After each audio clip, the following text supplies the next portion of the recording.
Welcome to ఉదయం news. Guntur జిల్లా ప్రతిపాడు నియోజకవర్గం వట్టుచెరుకూరు మండలం గారపాడు యామర్రు గ్రామాలలో శుక్రవారం గుంటూరు జిల్లా ఎస్పీ వారధి కార్యక్రమం నిర్వహించారు.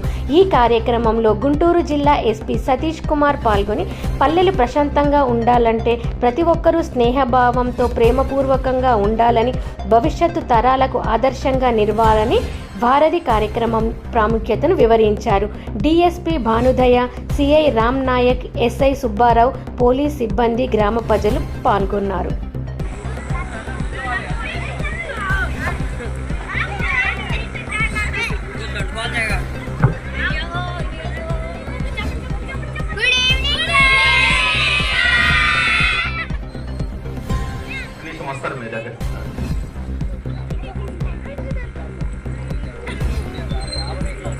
యామర్రు జస్ట్ సార్ ముందుకు వెళ్తే ఒక 700 మీటర్స్ వాళ్ళు కూడా వస్తుంది.